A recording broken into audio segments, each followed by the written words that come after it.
राधे राधे दोस्तों, आपका हार्दिक स्वागत है हमारे भक्ति प्रेम रस चैनल पर। हर हर महादेव। आपका दिन शुभ हो। आइए आज सुनते हैं शुक्र प्रदोष व्रत की कथा। शुक्रवार के दिन प्रदोष व्रत होने से इसे शुक्र प्रदोष व्रत का नाम से जाना जाता है। हर महीने की त्रयोदशी तिथि के दिन प्रदोष व्रत रखा जाता है। हर महीने एक शुक्ल पक्ष और एक कृष्ण पक्ष की त्रयोदशी तिथि को प्रदोष व्रत किया जाता है। शुक्र प्रदोष व्रत का पूरा लाभ पाने के लिए कथा का करना और सुनना बहुत ही आवश्यक होता है, तभी इसका पूरा लाभ मिलता है। प्रदोष व्रत की कथा के अनुसार सूत जी बोले, एक नगर में 3 दोस्त रहते थे। तीनों में बहुत घनिष्ठ मित्रता थी। तीनों दोस्तों में से एक राजा का बेटा था, दूसरा ब्राह्मण का पुत्र, तीसरा श्रेष्ठ का पुत्र। राजकुमार और ब्राह्मण पुत्र का तो विवाह हो गया था और उनकी रानियां भी आ चुकी थी, लेकिन सेठ के बेटे का विवाह के बाद गौना नहीं हुआ था। एक दिन तीनों दोस्त बैठकर स्त्रियों की चर्चा कर रहे थे। तभी ब्राह्मण का पुत्र बोला कि जिस घर में स्त्री नहीं होती है वह भूतों का डेरा होता है। जैसे ये बात सेठ के पुत्र ने सुनी तो उसके मन में बड़ा उदास हुआ और उसने तुरंत ही अपनी पत्नी को लेने के लिए फैसला किया। सेठ के पुत्र ने जैसे ही घर पहुंचा तो उसने अपने माता पिता से अपनी पत्नी को लाने की बात कही, लेकिन सेठ का बेटा अपनी बात पर टिका रहा और उसने किसी की बात नहीं मानी और अपने ससुराल पहुंच गया। सास ससुर को इसके इरादे का पता नहीं चला कि वह बेटी का गौना करा के ले जाना आया है। तब उसके सास ससुर ने भी उसे समझाने की कोशिश की, फिर भी वह नहीं माना। उन्हें विवश होकर अपनी कन्या को विदा करना पड़ा। ससुराल से विदा होने के बाद पति पत्नी अपने नगर से निकले ही थे कि जिस बैलगाड़ी में वो जा रहे थे उसका पहिया टूट गया और एक बैल की टांग भी टूट गई। पत्नी को भी काफ़ी चोट आई। दोनों जैसे तैसे आगे की तरफ बढ़े तो सभी डाकुओं से भेंट हो गई और वे धान लूट कर लेके चले गए। सेठ का बेटा अपनी पत्नी के साथ रोता पीटता अपने घर पहुंचा। जैसे ही वो घर पहुंचा तो उसे एक सांप ने डस लिया। उसका पिता बहुत दुखी हुआ और उसने वैद्य को बुलवाया।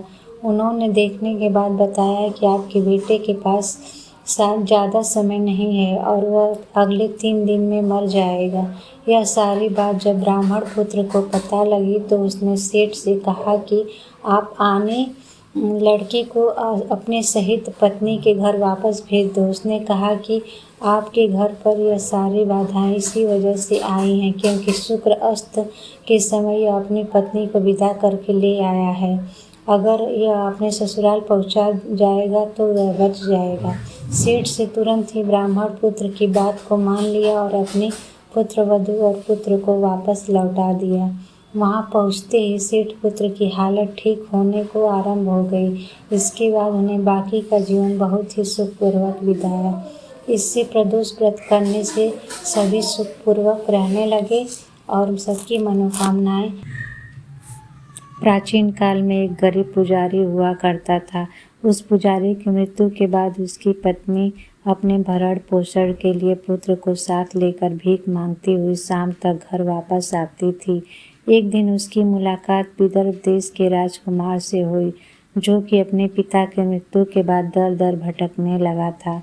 उसकी यह हालत पुजारी की पत्नी से देखी नहीं गई और वह उस राजकुमार को अपने साथ अपने घर पर लेके आई और पुत्र जैसा व्यवहार उसके साथ करने लगी और अपने लालन पालन करने लगी। एक दिन पुजारी की पत्नी अपने साथ दोनों पुत्रों को सांडिल्य ऋषि के पास ले गई। वहाँ उसने ऋषि से शिव जी के प्रदोष व्रत की कथा एवं विधि सुनी तथा घर जाकर अब वह भी प्रदोष व्रत करने लगी।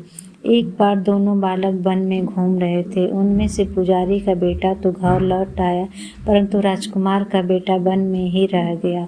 उस राजकुमार ने गंधर्व कन्या को क्रीड़ा करते हुए देखा तो उनसे बात करने लगा। उस कन्या का नाम अंशुमती था। उस दिन वह राजकुमार के घर देरी से लौटा।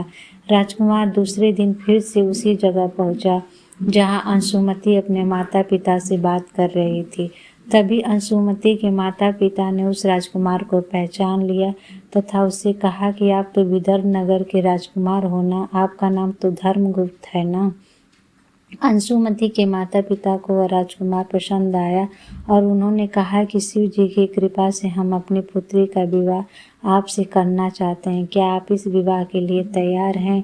राजकुमार ने अपनी स्वीकृति दे दी तो उन दोनों का विवाह संपन्न हो गया। बाद में राजकुमार ने गंधर्व की विशाल सेना के साथ विदर्भ पर हमला कर दिया और घमासान युद्ध कर विजय प्राप्त की तथा पत्नी के साथ राज्य करने लगा। वहाँ उस महल में वह पुजारी की पत्नी और पुत्र को आदर के साथ ले आया तथा साथ रखने लगा। पुजारी की पत्नी तथा पुत्र के सभी दुख और दरिद्र दूर हो गए और वे सुख से अपना जीवन व्यतीत करने लगे। एक दिन अंशुमती ने राजकुमार से इन सभी बातों के पीछे का कारण और रहस्य पूछा। तब राजकुमार ने अंशुमती को अपने जीवन की पूरी बात बताई और साथ ही प्रदोष व्रत का महत्व और व्रत से प्राप्त फल से भी अवगत कराया। उसी दिन से प्रदोष व्रत की प्रतिष्ठा और महत्व बढ़ गया तथा मान्यता अनुसार लोग यह व्रत करने लगे। कई जगहों पर अपनी श्रद्धा के अनुसार स्त्री पुरुष दोनों ही यह व्रत करते हैं। इस व्रत को करने से मनुष्य के सभी कष्ट और पाप नष्ट हो जाते हैं एवं मनुष्य को अभीष्ट की प्राप्ति होती है। प्रदोष व्रत के दिन भगवान शिव और माता पार्वती की पूजा से सभी प्रकार के कष्ट दूर हो जाते हैं, अच्छा स्वास्थ्य मिलता है और जीवन में सुख समृद्धि और सौभाग्य की वृद्धि होती है। प्रदोष काल यानी सूर्यास्त के बाद और रात से पहले के समय में की गई शिव पूजा विशेष फलदायी मानी जाती है। इसके अतिरिक्त सप्ताह के हर दिन के प्रदोष व्रत का अपना विशेष महत्व है, जैसे कि मंगल प्रदोष रुक्त मुक्ति के लिए, बुध प्रदोष मनोकामना पूर्ति के लिए और शनि प्रदोष पुत्र प्राप्ति के लिए किया जाता है। त्रयोदशी तिथि प्रारंभ 5 सितंबर प्रातः 4:08 पर हो रही है। त्रयोदशी तिथि की समाप्ति 6 सितंबर 3:12 पे होगी और इसकी व्रत विधि जानते हैं। शुक्रवार के दिन सूर्यास्त से पहले स्वच्छ जल से स्नान करें और साफ वस्त्र पहने। पूजा स्थान पर घर में साफ कर शिवलिंग स्थापित करें और भगवान शिव का चित्र रखें। पूजा सामग्री के लिए फल, दूध, जल, धूप, दीप, बेलपत्र, नैवेद्य तैयार करना चाहिए। व्रत आरंभ करने के लिए उपवास यदि आवश्यक हो तो फलाहार निर्जला व्रत रख सकते हैं। इसकी पूजा विधि: शाम के प्रदोष काल में शिवलिंग पर जल, दूध और दही अर्पित करें। बेलपत्र, धूप और अर्पित करें। शिव मंत्र ओम नमः शिवाय का जाप करें। भजन और कथा: व्रत के दौरान शिव जी की स्तुति करते हुए भजन कीर्तन करें या प्रदोष कथा सुने। दान करें, गरीबों को भोजन या वस्त्र दान करना चाहिए।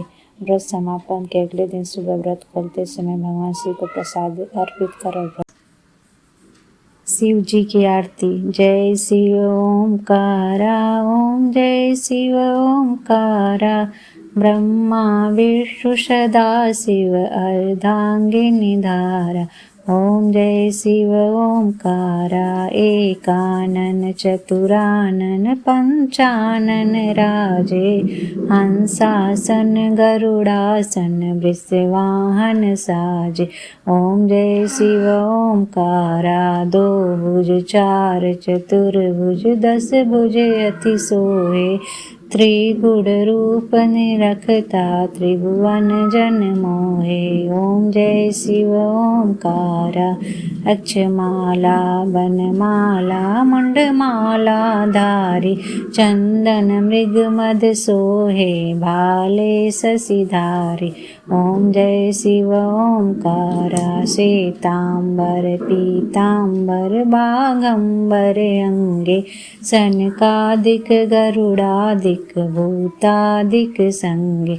ओम जय शिव ओंकारा, कर के मध्य कमंडलु चक्र त्रिशूल धरता, जग करता जग भरता जग संहार करता। ओम जय शिव ओंकारा, ब्रह्मा विष्णु सदा शिव जानत अविवेका, प्रणवाक्षर के मध्य ये तीनों एका। ओम जय शिव ओंकारा, काशी में विश्वनाथ विराजत नंदी ब्रह्मचारी, नित्य उठी भोग लगावत महिमा अति भारी।